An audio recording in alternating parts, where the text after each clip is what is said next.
Sem dúvidas, a Copa do Mundo de 2014 foi um dos eventos mais marcantes do esporte nos últimos anos, não só por ter tido grandes seleções e ótimas partidas, como também por ter sido uma Copa sediada no Brasil, o país do futebol.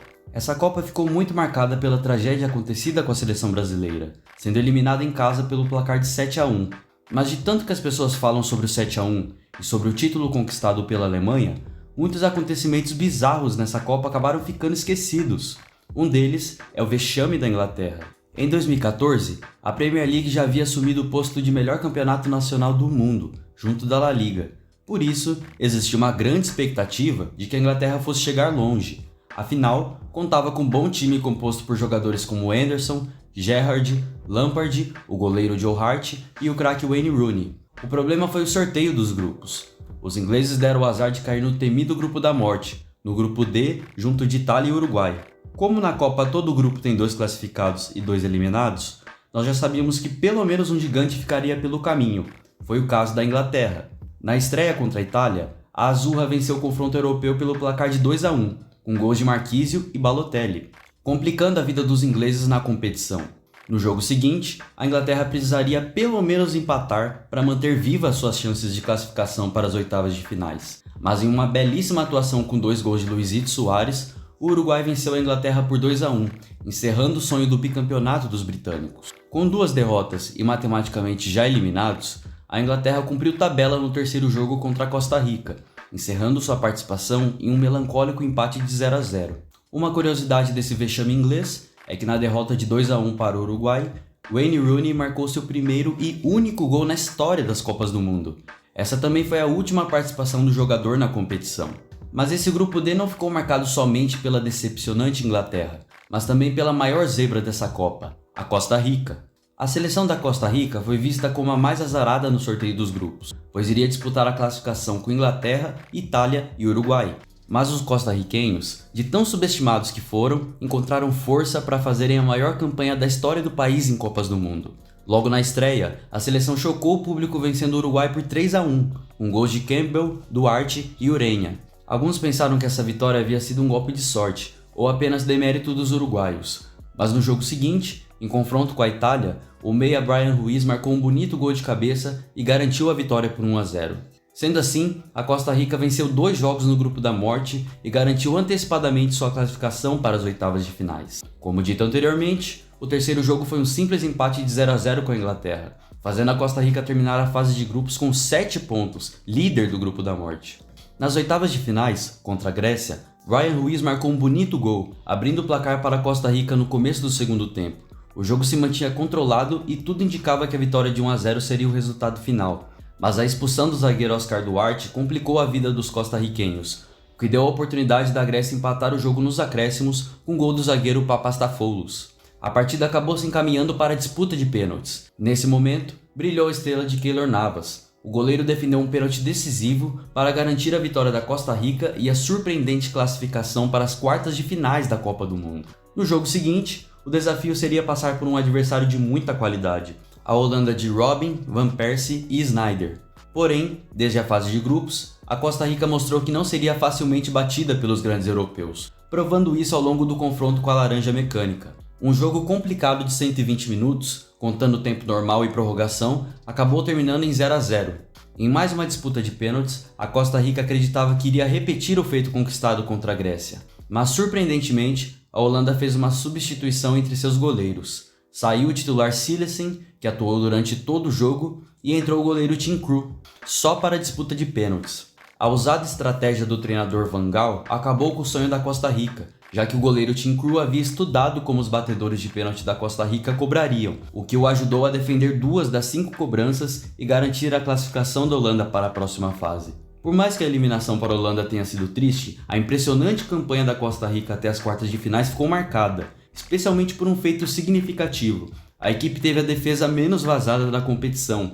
Nos 5 jogos disputados, sofreu apenas 2 gols. As grandes atuações de Navas geraram o interesse do Real Madrid, que imediatamente contratou o goleiro que viria a se tornar tricampeão da Champions pelo clube merengue. Outro fato que vale ser citado é que o meia Bryan Ruiz, um dos grandes destaques dessa seleção, teve uma passagem pelo Santos nos anos de 2018 e 2019.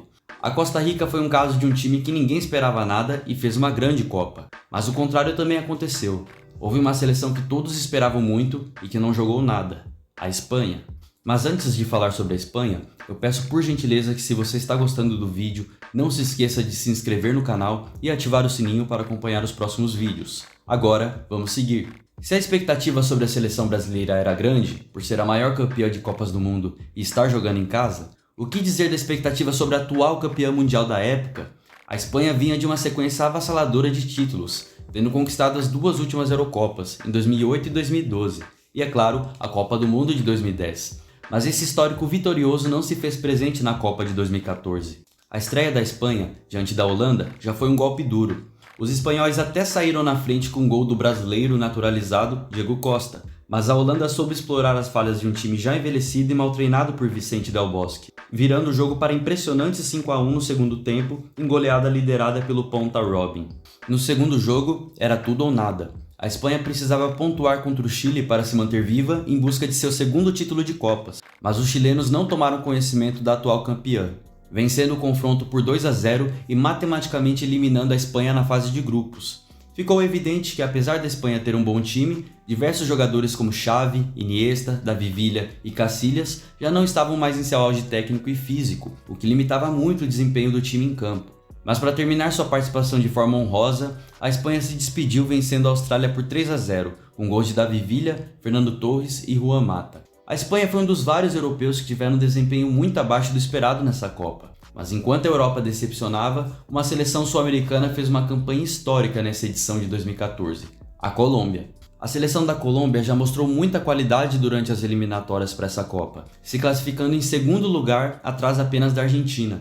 Com jogadores talentosos como Cuadrado, Baca, Guarín e a estrela James Rodrigues, a equipe fez uma fase de grupos sensacional.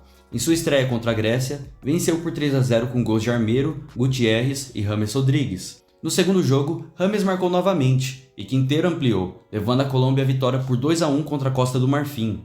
No último jogo da primeira fase, uma goleada sobre o Japão por 4-1 sacramentou a classificação para as oitavas de finais. Mas chegando no mata-mata, a Colômbia enfrentaria uma das mais tradicionais seleções, o Uruguai. No duelo entre os sul-americanos, os títulos mundiais dos uruguaios não intimidaram os colombianos, que avançaram mais uma vez com 2 gols de James Rodrigues. O primeiro gol do jogo foi eleito o melhor dessa Copa e foi o gol vencedor do Prêmio Puskás, sendo eleito o gol mais bonito do ano de 2014. Pela primeira vez em sua história, a Colômbia chegava às quartas de finais da Copa do Mundo, enfrentando nessa etapa os donos da casa, o Brasil.